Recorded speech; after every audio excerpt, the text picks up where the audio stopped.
Taste the Daily. Dindigul மாநகராட்சி சொத்து வரி வந்து எல்லா மாநகராட்சி எல்லா இதுலேயும் 6% வருடம் கூட்டிகிட்டு இருக்கிறாங்க. அது வந்து ஒரு சின்ன கால்குலேஷன் போட்டிருக்கிறோம். அதாவது இன்றைக்கி 15,000 ரூபா டேக்ஸ் கட்டுறவங்க 10 வருஷத்தில் வந்து 28,000 ரூபாயும், 20 வருஷத்தில் 48,000 ரூபாயும், 30 வருஷத்தில் 86,000 ரூபா கட்டுவாங்க. சொத்தை விற்று தான் கட்ட வேண்டியிருக்கும்.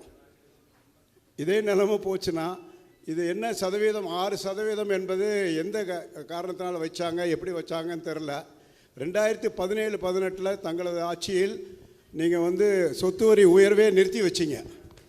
அந்த ஒரு தடவை எல்லாம் எங்களோட கோரிக்கை கேட்டு சொத்து வரியை நிறுத்தி வச்சிங்க. இது 100% சொத்து வரி உயர்வுக்கு மேற்பட்டு இந்த 6% வருடம் ஆட்டோமேட்டிக்காக கம்ப்யூட்டரில் ஏறிடுது. என்ன அப்ஜெக்ட் பண்ணாலும் ஒன்றும் நடக்க மாட்டேங்குது. அதே மாதிரி இங்கே நீங்கள் வந்து ஏபிசிடி அப்படின்னு ஜோனில் ஒவ்வொரு மாநகராட்சியும் பிரித்து வச்சுருக்கிறாங்க. இந்த ஒரு 10 வருஷத்துக்கு முன்னாடி ஏ ஜோனாக இருந்தது, இப்போ பி ஜோனாக இருக்கும். பி ஜோனாக இருந்தது ஜி ஜோனா.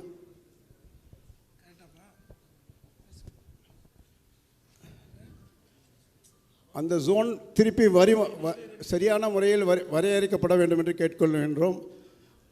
மாநகராட்சிக்கு ஒரு 7 விதமான வரிகளை நாங்கள் கட்டிகிட்ருக்கிறோம். மாநகராட்சிக்கு ஒரு 7 விதமான வரிகளை கட்டி கொண்டிருக்கின்றோம். அது எல்லாம் ஒரே தலைப்பில் கட்டுவதற்கு ஏற்பாடு செய்ய வேண்டும். நீங்கள் அடிக்கடி சொல்லிட்டு இருக்க மாதிரி மின் கட்டணம் கூடியிருக்குது. அது எப்படியாவது குறைச்சாதான் இங்கே திண்டுக்கல் வந்து தொழில், அதுவும் எஸ்பெஷலி டெக்ஸ்டைல் நம்பி மிகப்பெரிய தொழில்கள் இங்கே இருக்கின்றன. அந்த தொழில் தான் இன்றைக்கி ரொம்பவும் பாதிக்கப்பட்டிருக்கிறது. அதற்கான மின் கட்டணத்தை உடனடியாக குறைக்க வேண்டும். முதலில் எங்களுக்கு கூட்டு குடிநீர் திட்டத்தை கொண்டு வந்தது எம்ஜிஆர் காலத்தில் தான். வைகையிலேருந்து தண்ணி கொண்டு வந்தாங்க. அந்த தண்ணி வந்து இப்போ வரதில்லை. அந்த தண்ணி பைப்லைன் உடஞ்சி சரியாக மெயின்டைன் பண்ணாமல் வரதில்லை.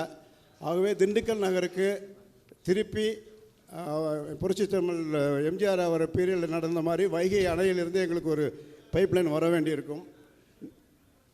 அதே மாதிரி பஸ் ஸ்டாண்ட் எக்ஸ்பான்ஷன் கண்டிப்பாக வேண்டியிருக்குது எங்களுக்கு. அதுமாதிரி பழனி கொடைக்கானல் ரோப் கார் சிஸ்டத்தை பண்ணணும். அது உங்களுடைய ஆர்வமான பெட் ப்ராஜெக்டான பம்பிங் வாட்டர், அதாவது சர்ப்ளஸ் பம்பிங் வாட்டர், காவேரியிலேருந்து தண்ணீரை நீங்கள் பம்ப் பண்ணி அந்த தருமபுரி அந்த ஏரியாக்கெல்லாம் கொண்டு போயிட்டீங்க. எங்கள் வறட்சி மாவட்டம், வறட்சி தாலுக்கா குஜலியம்பாறை, வேடசுந்தூர் தாலுக்காவுக்கு அதே மாதிரி மாயனூர் அணையிலிருந்து பம்ப் பண்ணி கொண்டு வருவதற்கான திட்டத்தை உடனடியாக செயல்படுத்த வேண்டும் என்று கேட்டுக்கொண்டே இருக்கிறோம். மொத்தம் 32 பாயிண்ட் இருக்குது. இது மட்டும் முக்கியமாக சொல்லிவிட்டு உங்களுக்கு மாண்புமிகு எடப்பாடி பழனிசாமி அவர்களே, சட்டமன்ற எதிர்க்கட்சி தலைவர் அவர்களே, நீங்கள் இங்கே வந்து வணிகர்களுடைய குறைகளை கேட்டதற்கு எங்களுக்கு மிகவும் மகிழ்ச்சியாக இருக்கிறது. இப்படி யாருமே வந்து வணிகருடைய கோரிக்கைகள் என்ன என்று இதுவரைக்கும் கேட்டதில்லை. ஆனால் நீங்கள் இதை ஆரம்பித்து வைத்து விட்டீர்கள். ஆகையால் வெற்றி நிச்சயம் என்பதை நான் தெரிவித்துக் கொள்கிறேன். விவசாய பொருள்கள் மீது சந்தை கட்டணம் செஸ் வரி முழுமையாக நீக்கப்பட வேண்டும். திண்டுக்கல் புறநகர் பஸ் நிலையம் அமைப்பதில் பின்னடைவு ஏற்பட்டுள்ளது. அதை விரைவுபடுத்த வேண்டும். தமிழக அரசினுடைய சொத்து வரி, தொழில் வரி, குப்பை வரி, தொழில் உரிமை கட்டணம் குறைக்கப்பட வேண்டும். உங்கள் ஆட்சியில் ரொம்ப கம்மியாக இருந்துச்சு. நாங்கள் நிம்மதியாக 5 ஆண்டு காலம் இருந்தோம். இப்போ அதாவது வீடுகளுக்கு வந்து 100%, கடைகளுக்கு 500% வரைக்கும் ஏற்றிருக்காங்க. கட்டவே முடியல. இது என்ன செய்யறதுன்னு தெரியல. பல வகையான வரிகளை போட்டு நம்மளை வந்து ரொம்பவும் வணிகர்களை இம்சப்படுத்துகிறாங்க. இதை வந்து நீங்கள் உங்கள் ஆட்சிக்கு வந்தால் நீங்கள் அதை வந்து முறைப்படுத்த வேண்டும்னு கேட்டுக்கொள்கிறோம். உணவு பாதுகாப்பு தர நிர்ணய சட்டத்தையும் உரிமைப்படுத்த வேண்டும். மின்கட்டணம் மாதந்தோறும் கணக்கீடு செய்து அதை வசூலிக்கணும். அவங்க தேர்தல் அறிக்கையிலே சொன்னாங்க மின்கட்டணத்தை நாங்கள் வந்து வந்தால் செய்வோம்னு. ஆனால் இது வரைக்கும் அவங்க அதை செய்யவே இல்லை. நீங்களாவது அதை செய்யணும்னு நாங்கள் விரும்புகிறோம். ஜிஎஸ்டியில் வந்து எங்களுடைய பேரமைப்பு சார்பாக 2 விதமான வரி உயர்வு நாங்கள் கொடுத்துருந்தோம். இப்பொழுது அந்த வரி விகிதம் வந்து இன்னும் குறைக்கணும்னு நம்ம கேட்டுக்கொள்கிறோம். உணவுப் பொருட்களும் வரி இருக்குது, அதையும் குறைக்கணும். உழவர்களின் தலைவர் அருமையண்ணன் எடப்பாடியார் அவர்களே, இன்றைக்கு தமிழகத்தை காக்க வேண்டிய, மக்களை காக்க வேண்டிய கட்டாயம் ஏற்பட்டிருக்கிறது. தங்களுடைய ஆட்சி காலத்தில் இவ்வளவு போதை மருந்து கிடையாது, இவ்வளவு கற்பழிப்பு கிடையாது, இவ்வளவு கொலைகள் கிடையாது, இவ்வளவு என்கவுண்டர் கிடையாது, இவ்வளவு வரி உயர்வு கிடையாது. ஒரு சுமூகமான வளமான தமிழ்நாடாக இருந்ததை இன்றைக்கு கொலைக்களமாக மாற்றியிருக்க அந்த ஆட்சியை அகற்றுகின்ற உங்களுடைய எழுச்சி பயணத்தால் தான் முடியும் என்று நாங்கள் நம்புகிறோம். உங்கள் காலத்திலே டெல்டா பகுதியை பாதுகாக்கப்பட்ட பகுதியாக அறிவித்தீர்கள். 50 ஆண்டு கால கோரிக்கையான விவசாயிகளின் கோரிக்கையை அத்திக்கடவு அவிநாசி திட்டத்தை நிறைவேற்றினீர்கள். 11 மருத்துவக் கல்லூரிகளை கொண்டு வந்த சாதனை உங்களை தவிர வேறு எதுவுமே கிடையாது. அதே போல பல கல்லூரிகள், பல திட்டங்களை கொண்டு வந்தீர்கள். ஆசியாவிலேயே மிகச்சிறந்த விவசாயிகளுக்கு உதவுகின்ற கால்நடை ஆராய்ச்சி மையத்தை கொண்டு வந்த ஆசியாவிலேயே மிக உயர்ந்த தலைவர் நீங்கள். அது இன்றைக்கும் என்றைக்கும் உங்களுடைய பெயர் சொல்லும். அதை கூட இன்றைக்கு அரசு அதை சீரழித்து கொண்டிருக்கிறது. மீண்டும் நாம் வருவோம், அதை புதுப்பிப்போம். இப்படி பல்வேறு தாலிக்கு தங்கம், விவசாயிகளுக்கு ஆடு மாடு, இப்படி அத்தனை திட்டத்தையும் நோகடித்து நொண்டி போய் அத்தனை வரி உயர்வையும் உயர்த்தி இருக்கிறார்கள். அத்தனை வரி உயர்வு, இதற்கெல்லாம் ஒரு முடிவு கட்ட வேண்டும் என்றால் நீங்கள் தான் மக்களை காக்க வேண்டும், தமிழகத்தை மீட்க வேண்டும். இந்த போதையிலிருந்து, அநியாயத்திலிருந்து, அக்கிரமத்திலிருந்து, ஊழலிலிருந்து மீட்பதற்கு நீங்கள் தான் மீட்பராக வந்திருக்கிறீர்கள். எனவே உங்களை வரவேற்கிறோம், வாழ்த்துகிறோம். அதே போல இங்கே இருக்கிற வைகை அணையை தூர்வாருவோம் என்று சொல்லியிருக்கிறீர்கள், மகிழ்ச்சி.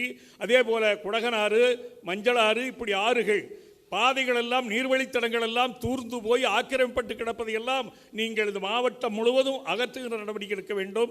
அது மட்டுமல்ல, இந்த மாவட்டத்திலேயே மிக சிறப்பாக செயல்பட்டு கொண்டிருக்கிற நிகழ்வுகள் எல்லாம் தடைபட்டு போயிருக்கிறது. அவைகளை எல்லாம் அகற்றி மேலும் சிறப்பான ஒரு நிகழ்ச்சியை நடக்க வேண்டும். ஒரு போதையில்லாத தமிழகத்தை உருவாக்க, ஒரு ஊழலில்லாத தமிழகத்தை உருவாக்க, குளம் குட்டைகளிலே விவசாயிகள் இலவசமாக மண்ணளலாம் என்று கொண்டு வந்த வள்ளல் நீங்கள் விவசாயிகளை காப்பாற்றுவதற்கு. இன்றைக்கு என்ன நடக்கிறது? ஒரு லோடு மண்ணள்ளினால் புதுக்கோட்டைக்காரனோ ராமநாதபுரத்துக்காரங்களுக்கு தெரியாது, அங்கனையே உட்கார்ந்து சீட்டை போட்டு ஒரு லோடுக்கு 1000 ரூபாய் இன்னைக்கு கணக்கு மட்டி குளத்தில் வாங்கிட்டு இருக்க. இப்போ ஆக இந்த அநியாயத்துக்கெல்லாம் ஒரு முற்றுப்புள்ளி வைக்க, இந்த அக்கருங்களுக்கெல்லாம் முற்றுப்புள்ளி வைக்க, கோடி கோடையாக கொள்ளையடிப்பதை தடுப்பதற்கு, மக்களை வரி போட்டு பிழிகின்ற அந்த ஆட்சியின் கொடுமையை அகற்றுவதற்கு நீங்கள் எழுச்சி பயணம், உங்களுடைய எழுச்சி பயணம் வெற்றி பெறும் என்று விவசாயிகளின் சார்பாக வாழ்த்தி வணங்குகின்றேன். நன்றி, வணக்கம். எடப்பாடி அவர்களுக்கும் மண்ணின் மைந்தர்களாகிய ஐயா சீனிவாசன் அவர்களுக்கும் திருமிகு விஸ்வநாதன் அவர்களுக்கும் கரூர் மேலாள் சட்டமன்ற உறுப்பினர் திருமிகு பரமசிவம் அவர்களுக்கும் மற்றும் இங்குள்ள அனைவருக்கும் எனது வணக்கத்தை தெரிவித்துக் கொள்கின்றேன். எதிர்க்கட்சி என்ற முறையிலே சிறந்த அணுகுமுறையை நாங்கள் பார்க்கின்றோம். எடுத்துக்காட்டாக டீ கடை வைத்திருக்கவங்க, பெட்டி கடை வைத்திருக்கவங்களுக்கெல்லாம் லைசன்ஸ் வாங்கணும் அப்படின்னு சொல்லி ஒரு அறிவிப்பு கொடுக்கப்பட்டது தமிழ்நாடு அரசின் வழியாக. அதை நீங்கள் குரல் கொடுத்துருக்கீங்க. அவங்களாம் லைசன்ஸ் வாங்கினா எவ்வளோ கஷ்டப்படுவாங்க. சாதாரண பெட்டி கடை, டீ கடை வச்சவங்களுக்கு அது தேவையில்லை என்று நீங்கள் குரல் கொடுத்துருக்கீர்கள். அதுபோல் கடன் வாங்கித்தான் இலவசம் கொடுக்கணும் என்பது அல்ல, கடன் வாங்கி கொடுப்பதில் என்ன இருக்குது என்று அதையும் நீங்கள் இலவசமாக கொடுக்கின்ற அந்த திட்டத்தை நீங்கள் எதிர்த்திருக்கிறீங்க. அதுபோல் எங்களுடைய கோரிக்கையாக 96 கிராமங்களின் தாயமாக திகழ்கின்ற மேட்டுப்பட்டி அண்ணன் சீனிவாசன் அங்கே பிறந்தவர். 96 கிராமங்களிலும் வன்னிய கிறிஸ்தவர்கள் வாழ்ந்து கொண்டிருக்கின்றார்கள். எனக்குரிய திண்டுக்கல்லிலே ஒரு 2 லட்சம் கிறிஸ்தவர்கள் வாழ்ந்து கொண்டிருக்கின்றார்கள். கிறிஸ்தவ வன்னிய பேரமைப்பு கூட்டமைப்பு குழுவின் சார்பாக உங்களுக்கு கோரிக்கை வைக்கின்றோம். ஏற்கனவே எங்களுக்கு ஓசியிலிருந்து பிசிக்கு உயர்த்தியவர் வாழ்வுமிகு மறைந்த முன்னாள் புரட்சி தலைவர் எம்ஜிஆர் அவர்கள். அதனைத் தொடர்ந்து நத்தத்திலே ஒரு நன்றி அறிவிப்பு கூட்டம் நடைபெற்ற பொழுது பிசியிலிருந்து எங்களுக்கு எம்பிசி மோஸ்ட் பேக்வேர்ட் கம்யூனிட்டி மிகவும் பிற்படுத்தப்பட்டு சேர்க்கப்பட்டது அம்மா புரட்சி தலைவர் அவர்களால். அதற்காக இன்னும் அது ஒரு சில நடைமுறைகள் சரியில்லை என்று ரத்து செய்யப்பட்ட பிறகு 35 ஆண்டுகளாக எம் மக்களுக்காக இந்த கோரிக்கையை வைத்து கொண்டிருக்கின்றோம். வன்னியர்களுக்கும் இந்து வன்னியர்களுக்கும் கிறிஸ்தவர்களுக்கும் பெரிய அளவிலே எந்த ஒரு வேற்றுமையும் கிடையாது. ஏறக்குறைய ஒரே நிலையில் தான் வாழ்ந்து கொண்டிருக்கின்றோம். கல்வி நிறுவனங்கள் இருக்குது என்று சொல்லுவாங்க, மற்ற நிறுவனங்கள் என்று சொல்லுவாங்க. அந்த நிறுவனங்கள்லாம் படிக்கக்கூடியவர்கள் உயர்ந்தவர்கள், பிற மதத்தை சார்ந்தவர்கள், பிற வகுப்பினை சார்ந்தவர்கள் தான். எங்கள் கிறிஸ்துவ மக்கள், வன்னிய மக்கள் இன்னும் ஒடுக்கப்பட்ட நிலையில் இருக்கின்றார்கள். ஆகவே இந்த ஒரு கோரிக்கையை நீங்கள் நிறைவேற்றி தந்தீர்கள் என்றால் எங்களுக்கு மிகவும் பயனுள்ளதாக இருக்கும். வாழ்நாள் முழுவதும் உங்களுக்கு நாங்கள் உங்கள் அருகில் இருப்போம். மேலும் அண்ணா திராவிட முன்னேற்ற கழகம்தான் கிறிஸ்தவ மக்களுக்கு அதிகமான நன்மைகளே செய்திருக்கின்றது என்பதை இங்கு நான் உறுதிப்பட சொல்ல முடியும். மாரம்பாடியிலே நான் பங்குத்தந்தையாக இருந்தேன். நம்ம மேலாள் சட்டமன்ற உறுப்பினர் பரமேஸ்வர் வழியாகவும் மேலாள் பாராளுமன்ற உறுப்பினர் தம்பித்துறை வழியாகவும் பல திட்டங்கள் கொடுக்கப்பட்டன. சுற்றுலா திருத்தலமாக அறிவிக்கப்பட்டது. அதன் பிறகு மக்கள் வசதிக்காக மண்டபம் கட்டித்தரப்பட்டிருக்கின்றது. இவ்வாறாக நாங்கள் எங்கள் குழுக்கள் மத்தியிலே மற்றும் எங்களுடைய மக்கள் மத்தியிலே பேசிக்கொள்வது அண்ணா திராவிட முன்னேற்ற கழக ஆட்சியில்தான் பல நன்மைகளை நாம் பெற்றிருக்கின்றோம் என்பதை இங்கு உறுதிப்பட தெரிவிக்கின்றேன். ஆகவே இந்த எங்களுக்கு வன்னிய கிறிஸ்தவர்களுக்கு மோஸ்ட் பேக்வர்ட் கம்யூனிட்டி மிகவும் பிற்படுத்த பட்டியலில் சேர்க்க வேண்டும் என்று பல சட்டமன்றத்திலும் குரல் எழுப்பப்பட்டிருக்கின்றது. இதை நீங்கள் உங்களுடைய நெஞ்சிலே வைத்து கொண்டு இந்த கோரிக்கையை நிறைவேற்ற நீங்கள் உதவிடுமாறு கருவியாக இருக்குமாறு அன்போடு கேட்டுக்கொள்கின்றேன். நன்றி, வணக்கம். வியாபாரிகளின் சிரமங்களை கோரிக்கையாக பெற்று நிரந்தர தீர்வு காண திண்டுக்கல் நகருக்கு வருகை தந்து சிறப்பித்து கொண்டிருக்கும் தமிழ்நாடு சட்டமன்ற எதிர்க்கட்சி தலைவரும் ஒரு விவசாயி நாட்டை ஆள வேண்டும் என்று எல்லோரும் விரும்பிய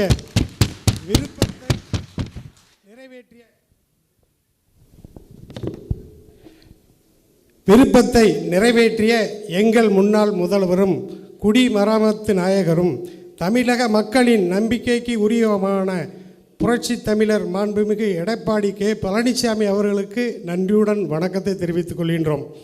வணிகர்களுடைய பாதுகாவலராக இருந்து வருகின்ற எங்களின் அன்புக்குரியவர்கள் மாண்புமிகு முன்னாள் அமைச்சர்களும் இந்நாள் சட்டமன்ற உறுப்பினர்களுமான மாண்புமிகு திண்டுக்கல் சீனிவாசன் அவர்கள், மாண்புமிகு நத்தம் ஆர் விஸ்வநாதன் அவர்கள் உள்ளிட்ட அனைவருக்கும் எங்கள் திண்டுக்கல் நிலக்கடலை பருப்பு வியாபாரிகள் சார்பாக வணக்கத்தை தெரிவித்துக் கொள்கின்றோம்.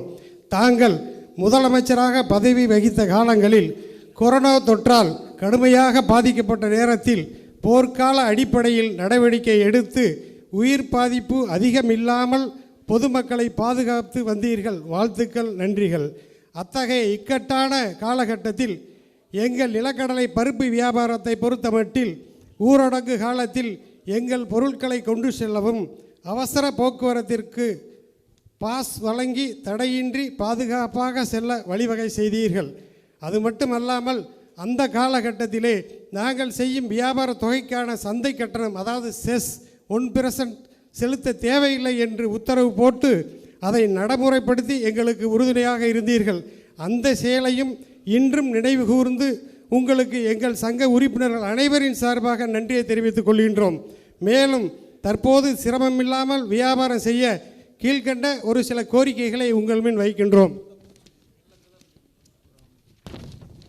ஒழுங்குமுறை வேளாண் விற்பனை குழு மூலம் கொள்முதல் செய்யப்படும் நிலக்கடலை தவிர பிற இடங்களில் நேரடியாக கொள்முதல் செய்யப்படும் நிலக்கடலை மற்றும் நிலக்கடலை பருப்பிற்கு 1% செஸ் கட்டணம் வசூலிக்கப்பட்டு வருகிறது. இந்த கட்டணம் கொரோனா காலத்தில் ரத்து செய்யப்பட்டு அது மீண்டும் நடைமுறைக்கு வந்துள்ளது. நிலக்கடலை மற்றும் நிலக்கடலை பருப்புக்கு விதிக்கப்படும் 1% செஸ்ஸை முழுமையாக நீக்கப்பட வேண்டும் என்று கேட்டுக்கொள்கின்றோம். அதேபோல வெளிமாநிலங்களில் கொள்முதல் செய்யப்படும் நிலக்கடலைக்கு அந்த மாநிலத்திலேயே செஸ் கட்டணம் செலுத்தி தமிழகத்திற்கு கொண்டு வரப்படுகிறது. ஆனால் தமிழ்நாட்டில் மேலும் 1% செஸ் வரி கட்ட வேண்டியுள்ளது. இது இரட்டை வரி விதிப்பு முறையாகும். இதனால் எங்களால் வெளிமாநில வியாபாரியுடன் போட்டியிட்டு தொழில் செய்ய முடியவில்லை. ஆகவே வெளி மாநிலங்களில் கட்டணம் செலுத்தி இங்கு கட்டணம் செலுத்தும் முறையை ரத்து செய்யப்பட வேண்டும். இந்த முறை பருத்தி வியாபாரிகளுக்கு இந்த கட்டணம் ரத்து செய்யப்பட்டுள்ளது என்பதையும் தெரியப்படுத்திக் கொள்கின்றோம். அதேபோல் சாலை தணிக்கையில் ஈடுபடும் ஜிஎஸ்டி அதிகாரிகள் விற்பனை பில்லில் உள்ள சிறு சிறு தவறுகளுக்கெல்லாம் பெருமளவு அபதாரம் விதிக்கின்றார்கள். இதனால் தொழில் செய்ய இயலாத சூழ்நிலை உருவாகி வருகிறது. இது குறித்தும் நடவடிக்கை எடுக்க அன்போடு கேட்டுக்கொள்கின்றோம். அதேபோல் FSSAI லைசன்ஸ் ஒவ்வொரு வருடமும் புதுப்பிப்பதற்கு பதிலாக ஒரு முறை மட்டும் எடுத்தால் போதும் என்றும் அறிவிக்க அன்போடு கேட்டுக்கொள்கின்றோம். அதுபோல் வீட்டு வரி, சொத்து வரி, தொழில் வரி போன்ற வரிகளை குறைக்கப்பட வேண்டும். மின் கட்டண உயர்வையும் திரும்ப பெற வேண்டும். திண்டுக்கல்லில் உள்ள போக்குவரத்து நெரிசலை சரி செய்ய வேப்பந்தோப்பு தெரு முதல் பழனியோடு வரை மேம்பாலம் கட்ட கேட்டுக்கொள்கின்றோம். நன்றி, வணக்கம். புரட்சித் தலைவரால் கண்டெடுக்கப்பட்ட இந்த திண்டுக்கல் தொகுதிக்கு வருகை புரிந்தது மிக பெருமையோடு எங்களுடன் கலந்துரையாடுவது அதைவிட எங்களுக்கு கிடைத்த மிகப்பெரிய பெருமையாக கருதுகிறோம் ஐயா. எங்களது திண்டுக்கல் தோல் தொழில் சிறு குறு நடுத்தர தொழில்தான். அதாவது உப்புத்தோலிலிருந்து பதப்படுத்த தோல் வரையும் தான் திண்டுக்கல்லில் தயார் பண்ணுகிறோம். ஆம்பூர், வாணியம்பாடி போன்ற இடங்களெல்லாம் ஃபினிஷ் லெதரு ப்ராடக்ட் எல்லாம் பண்ணுறாங்க. ஆனால் அவங்க எந்த அளவுக்கு பொல்யூஷன் கண்ட்ரோல் போர்டு சொல்கிற அளவுக்கு ஒரு கழிவுநீர் சுத்திகரிப்பு நிலையத்தை உருவாக்க முடியுமோ அந்த அளவுக்கு திண்டுக்கல்லையும் நாங்கள் பெரிய லெவலில் இன்வெஸ்ட் பண்ணி பொதுமக்களுக்கு பாதிக்காத வகையில் கழிவுநீர் சுத்திகரிப்பு நிலையம் அமைத்து இயங்கி தொழிலை பாதுகாத்து கொண்டு வந்துட்டு இருக்கோம். இதற்கு 2 மெகாவாட் சோலார் பவர் பிளான்ட் போட்டு இருக்கிறோம். அதில் ஒரு நாளைக்கு 10,000 யூனிட் மின்சாரம் உற்பத்தி ஆகிறது. எங்களுக்கு 5,000 யூனிட் வரைக்கும் தான் எங்களது சிடிபிக்கு உபயோகப்படுகிறது. மீதி 5,000 யூனிட் மின்சாரம் அரசாங்கம் ஃப்ரீயாக எடுத்துக்கொள்கிறது. அதை எங்கள் இண்டிவிஜுவல் தோல் சாப்புகளுக்கு கொடுக்க வேண்டும் என்றால் ஹெச்டிக்கு மட்டும்தான் கொடுக்க முடியும், எல்டிக்கு கொடுக்க முடியாது என்றார்கள். எல்லா டேனரிகளிலுமிருந்து கழிவுநீர் 5 பம்பு ஸ்டேஷன் வழியாக கலெக்ட் பண்ணி திரும்ப சுத்திகரிப்பு நிலையத்துக்கு சுத்திகரிக்கப்படுகிறது. அந்த பம்ப் ஸ்டேஷனுக்காவது இந்த கரண்டை உபயோகப்படுத்தினா எங்களுக்கு அதில் ஏகப்பட்ட செலவுகள் குறையும். பொல்யூஷனுக்கு மெயின்டெனன்ஸே எக்கச்சக்கமான செலவுகளில் இருக்கும். இந்த கரண்ட்டு எங்களுக்கு அந்த தொழிற்சாலைகளுக்கும் இந்த பம்ப் ஸ்டேஷனுக்கும் உபயோகப்படுத்துறதுக்கு வாய்ப்பு கிடைச்சதுன்னா எங்களுக்கு பாதி செலவுகள் குறையும் ஐயா. அதே மாதிரி எங்களுக்கு இப்போ இந்த இஐ தோலுக்கு புவிசார் குறியீடு வாங்கி வச்சுருக்கோம். அதனால் நம்ம இந்தியாவிலேயே திண்டுக்கல், திருச்சி மட்டும்தான் இந்த தோலை உற்பத்தி பண்ணுறோம். அதனால் வெளிநாட்டுக்கு நல்ல வாய்ப்புகள் இருக்குது. இப்போ இந்த ட்ரம்ப் போட்ட பிரச்சனைனால தொழிலுக்கு தோல் தொழிலுக்கு டெக்ஸ்டைல் மாதிரியே மிகவும் பாதிப்பு இருக்குங்கய்யா. நீங்கள் பிரதமர் அவர்கள்ட்ட இதை எடுத்து சொல்லி இந்த தோல் தொழிலுக்கு எக்ஸ்போர்ட்டுக்குள்ள பிரச்சனைகளை தீர்க்க வழி செஞ்சு கொடுக்குமாறு அன்போடு கேட்டுக்கொள்கிறேன். நன்றியா, வணக்கம். முக்கியமாக நிறைய ஒரு 20 கோரிக்கை இருக்குது. நான் ஷார்ட்டாக நேரத்தின் அருமையை கருதி ஒரு முக்கியமான 5 பாயிண்ட் மட்டும் சொல்லிடுறேன். அதாவது தமிழ்நாட்டில் நீதித்துறை கட்டடங்கள் கட்டுவதற்காக பல நிபந்தனைகளை விதித்துள்ளது. 2020க்கு அப்புறம் கட்டுற கட்டடங்களுக்கு நிபந்தனைகள் பல விதிக்கப்பட்டுள்ளன. அந்த சட்டத்தை சமூக விரோதிகள் தவறாக பயன்படுத்தி 2020க்கு முன் கட்டப்பட்ட பழமையான கட்டடங்களுக்கு மறைமுகமாகவும் நேரடியாகவும் தொந்தரவு கொடுத்து பணம் பிளாக்மெயில் செய்து வருகின்றனர். இதற்கு எங்களுக்கு நிரந்தரமாக ஒரு வரைமுறைப்படுத்துவதன் மூலம் அரசுக்கு வருமானமும் கிடைக்கும், எங்களுக்கும் ஒரு நல்ல தீர்வு கிடைக்கும். இது இப்போ நடைமுறையில் பல லட்சங்கள் திண்டுக்கல்லையே ஒரு பெரிய தள்ளி வச்சு பேசுங்க தம்பி ராஜ்குமார். கொஞ்சம் தள்ளி வைங்க, ரொம்ப பக்கம் வைக்காது. ஓகே. திண்டுக்கல்லில் இப்போ ஒரு பெரிய ஹாஸ்பிட்டலு, இன்னொரு ஹோட்டல்ஸ் எல்லாம் மிரட்டுற ரவுடி கும்பல் நிறைய வந்துட்டுருக்கு. நீதித்துறையில் முறையிட்டு இதை கடையை இடிக்கிறதுக்கு லாக் அண்ட் சீல் போடுற அளவுக்கு நிலைமை பிரச்சனை பெருசாகிட்டு இருக்கு. அதனால் உடனடியாக நீங்கள் உங்கள் ஆட்சி வந்தவுடனே தயவு செஞ்சு அதற்கு ஒரு நிரந்தர தீர்வு, பழமையான கட்டடங்களுக்கு ஏதாவது ஒரு வரமுறைப்படுத்தி எங்களுக்கு பாதுகாப்பு அளிக்குமாறு அன்போடு கேட்டுக்கொள்கிறோம். அப்புறம் ஹோட்டலில் நிறைய ரவுடிஸ் ப்ராப்ளம், அடிதடி பிரச்சனை நிறைய நடந்துகிட்ருக்கு. மருத்துவர்களுக்கு மருத்துவர்கள் காப்பீடு காப்பாற்றுறதுக்கு ஒரு சட்டம் இருக்குது. அந்த மாதிரி எங்களுக்கு ஹோட்டல் உணவு பாதுகாப்பு சட்டம் வேணும். அந்த மாதிரி ஒரு சட்டத்தை ஏற்றுமாறு அன்போடு கேட்டுக்கொள்கிறோம். அப்புறம் திண்டுக்கல்லில் டூரிசம் வந்து அருமையான இடங்கள் இருக்குது, ஆனால் டூரிசம் வளர்ச்சிக்கு சரியான நடைமுறை இல்லாமல் இருக்குது. அதுக்கு வந்து சிறுமலை கொடைக்கானலில் வந்து பில்டிங் ரூல்ஸை கொஞ்சம் எளிமையாக்கி, இன்னும் வந்து சிறுமலையில் வந்து பல்லுயிர் பூங்கா திறக்கப்படாமல் இருக்குது, அதுக்கு ஒரு தீர்வு ஏற்படுத்தணும். இன்னொன்று வந்து அங்கே சிறுமலையில் அருமையான ஒரு ஃபால்ஸ் இருக்குது, அந்த ஃபால்ஸுக்கு ரீச் ஆகிற மாதிரி ஏதாவது ஒரு அக்சஸ் கொடுக்கணும்.